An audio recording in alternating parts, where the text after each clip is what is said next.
যৌতুক চাওয়ায় একজন মুরব্বিকে দড়ি দিয়ে বেঁধে ফেলেছে এবং জামাইকেও আটকে ফেলেছে। সোশ্যাল মাধ্যমে ভিডিওটি ছড়িয়ে পড়েছে। যৌতুকের ব্যাপারে ইসলামের বক্তব্য কী, আর যৌতুক যারা চায় তাদের ব্যাপারে আমাদের প্রতিবাদের ভাষা এই রশি দিয়ে না বেঁধে অন্য কিছু হতে পারে কিনা। ভেরি ভেরি ইম্পর্টেন্ট একটা বিষয়। লজ্জা লাগে, হৃদয়ে রক্তক্ষরণ হয় যে বাংলাদেশে এই জিনিসটা বর্তমানে সবচেয়ে বেশি চলতেছে। ছেলে যখন বিয়ে করাচ্ছে, দেখেন আমার কাছে 4-5 দিন আগে ফোন এসেছে, 4-5 দিন আগে ছেলে ফোন দিয়ে বলতেছে যে হুজুর সরকারি চাকরি হয়েছে, আলহামদুলিল্লাহ, বিনা ঘুষে সরকারি চাকরি হয়েছে, পরীক্ষা দিয়েছি, টিকে গেছি, সরকারি চাকরি হয়ে গেছে।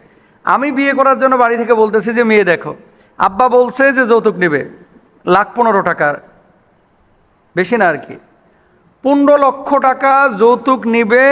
আব্বা বলছে যে যদি যৌতুক তুই না নিস, তোরে জন্ম দিছি, বেটা এতদিন তোরে পড়াইছি, খরচ হয়েছে না, তুই সরকারি চাকরি পাইলি, যৌতুক নিবি 15 লাখ, 15 লাখ এখন পাওয়া যাবে, সরকারি চাকরি তুই করতেছিস, যৌতুক নিলে বিয়েতে আমি আসি, আর যদি যৌতুক না নিস তোর বিয়েতে আমি যাইতাম না। আমি মনে করছি যে এটা বাপ না, এটা আবু জাহেলের মামাতো ভাই, এটা বাপ না। সরকারি চাকরি তার হয়েছে ঘুষ ছাড়া, আল্লাহ তাআলা রহম করেছে। বাপের তো খুশি হওয়ার কথা যে সন্তান সরকারি চাকরি পেয়েছে। বাংলাদেশে অনেক বাপ মা এরকম আছে, ছেলে যদি একটু ভালো চাকরি বাকরি করে বা একটু পয়সাওয়ালা হয়, ব্যাংক ব্যালেন্স জমে গেছে ধরুন 50 লাখ, ঢাকা একটা ফ্ল্যাট হয়ে গেছে, চিন্তা করে ছেলে তো এখন দুধে লাগায়, টান দিলেই মেয়ের বাপের কাছ থেকে কচকচ্ছে খালি টাকা বাইর হবে। শোনেন, শুকুরের গোশত খাওয়া যেমন হারাম, শুকুরের পেশাব পায়খানা খাওয়া যেমন হারাম, এই ধরনের কোনো টাকা জোর করে নেওয়া তেমনই হারাম, আল্লাহ তাআলা তেমনই হারাম করেছেন। ইয়া আইয়ুহাল্লাযীনা আমানু লা তাকুলু আমওয়ালাকুম বাইনাকুম বিল বাতিল। হারাম বা অন্যায়ভাবে এই ধরনের কোনো খাবার, কোনো অর্থ এটা গ্রহণ করা, এটা ইসলামী শরিয়ায় সম্পূর্ণরূপে হারাম, এটা জায়েজ নাই। এই যে যাকাত, এই আপনার যৌতুক যারা নেয়, একটা কথা বলি আপনাদেরকে, যৌতুকের টাকা নিয়ে কেউ কোনোদিন শিল্পপতি হতে পারে না ভাই। যৌতুকের টাকা নিয়ে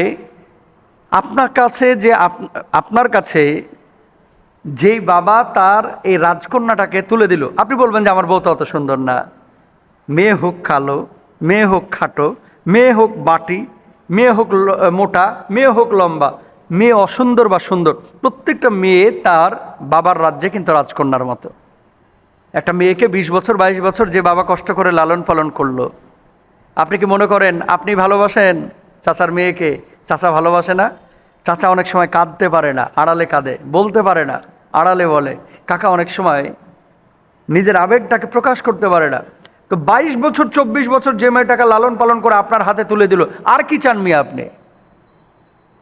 যে তার ভালোবাসার বস্তুটাকে, তার রাজ্যের রাজকন্যাটাকে, যাকে দেখে সে দুপুরবেলায় ভাত খেত, যাকে দেখে সে ঘুমাতো, যার কপালে চুমো দিত, যে মেয়েটাকে কোনোদিন ফুলের একটা আঁচড়ও দেয় নাই, যে মেয়েটাকে কোনোদিন থাপ্পড় মারার কল্পনাও করে নাই, এরকম একটা মেয়েকে আপনার হাতে তুলে দিল, আর কি চান আপনি?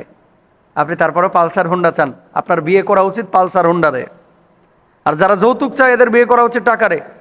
যারাই যৌতুক চাইবে, চাচারে যেরকম বাঁধছে রশি দিয়ে আপনারাও বাঁধবেন। যৌতুক দেওয়াও হারাম, নেওয়াও হারাম, যৌতুক নেবেন না। তবে হ্যাঁ, এখানে কৌশল আরেকটা আছে। মেয়ের বাপেরাও এখন আছে অতি চালাক। যৌতুক কেন নেবে না? ও যৌতুক যদি 10 লাখ টাকা চাই করে, মানে চাই 15 লাখ টাকা আবার মোহরানা ধরে ধুয়ে দেয়। যদি বলা হয় ছেলে তো এত কামায় না, 15 লক্ষ টাকা মোহরানা কেন দিলেন? হুজুর শুরুতে আটকায় দিলাম যেন ছাইড়ে ভাগতে না পারে, কারণ ছাড়লে তো আবার 15 লাখ টাকা দিতে হবে কাবিলের। তো ভাই, বিবাহ শাদী এটা একটা পবিত্র বিষয়, এটাকে অপবিত্র আমরা কেন করতেছি? কেন বিয়ে শাদীর মধ্যে কৌশল অবলম্বন করছি? কেন যৌতুকের দাবি আমরা করতেছি? কারা করতেছে? এরা মানুষ না, এরা পশুর চাইতে অধম, এরা হায়ওয়ান।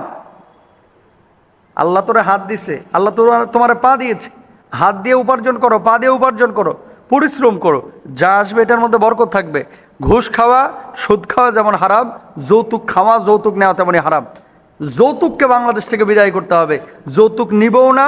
আর যে সমস্ত বাপদের বেশি উত্তেজনা এই যৌতুকের জন্য অস্থির, বাপকে বলবেন যে আব্বা আপনি আরেকটা বিয়ে করেন।